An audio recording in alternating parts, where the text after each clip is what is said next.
बाबूजी शिक्षा पर बहुत बड़ा बच्चों पर प्रभाव पड़ता है। हम शिक्षा कैसे दे रहे हैं? ऐसे ऐसे विद्यालय हैं जिन विद्यालयों में ये कलावा पहनना वर्जित है। ऐसे ऐसे हमारे भारतवर्ष में विद्यालय हैं जिनमें तिलक लगाना वर्जित है। ऐसे विद्यालय हैं जिनमें भगवान के ये कंठी लगाना वर्जित है। क्या होगा उस शिक्षा से? क्या होगी वैसी विद्या से? जिस हमारे सनातन धर्म में लिखा है कि तुलसी कष्ट जाम मालाम कंठे धारयते बुधः पदे पदे अश्वमेधम पापम नहीं वतु धार्यते पापम नहीं वतु लभ्यते। जो व्यक्ति कंठ में माँ तुलसी भगवती की कंठीमाला धारण करता है, वो एक एक पैर आगे बढ़ाता है तो अश्वमेध यज्ञ का फल मिलता है। और उसको स्कूल में काट दिया जाता है कि ये सब नहीं पहनोगे, कलावा नहीं पहनोगे। एन बद्धो बलि राजा दानवेंद्रो महाबलो तेन तामनुबधनामी रक्षे माचल माचल।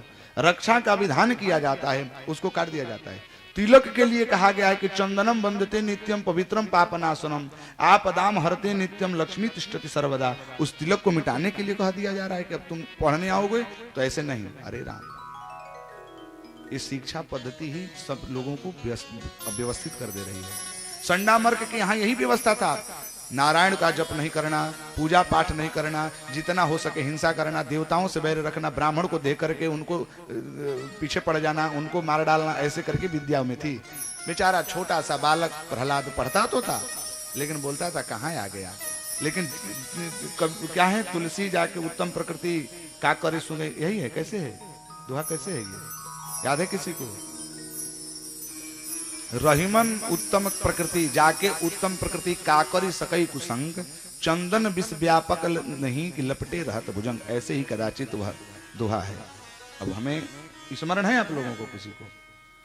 अरे कोई तो बोले स्मरण है मुन्ना भैया। रहीमन जाके उत्तम प्रकृति काकरी सकई कुसंग चंदन विष व्यापक नहीं कि लपटे रहत भुजंग। ऐसे ही कोई दोहा है, थोड़ी सी विस्मृति हो रही।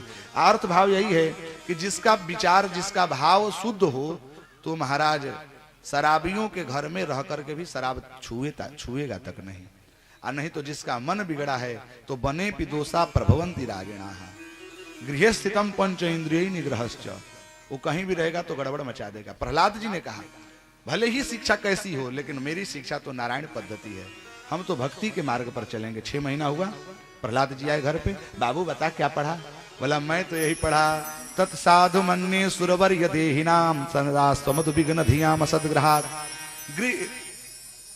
गृहम अंधकूपम। बाबा मैंने तो यही सुना कि ये संसार अंध कुआं है, इसको छोड़ करके वन में जाकर के भजन करना चाहिए, नारायण का कीर्तन करना चाहिए, हाँ नारायण का जप करना चाहिए। बाबू जरा इधर आओ। तुरंत गर्दन पकड़ लिया हिरण्यकश्यप ने। तुझे ये विद्या किसने सिखाई? मेरे तो सिलेबस में ये नहीं था। हाँ बाबा मैंने ये पढ़ाई किया, नवधा भक्ति सीखा मैंने। श्रवणम कीर्तनम विष्णु स्मरणम पाद सेवनम अर्चनम वंदनम दास्यम सख्यमात्म निवेदनम। प्रहलाद जी का चरित्र है।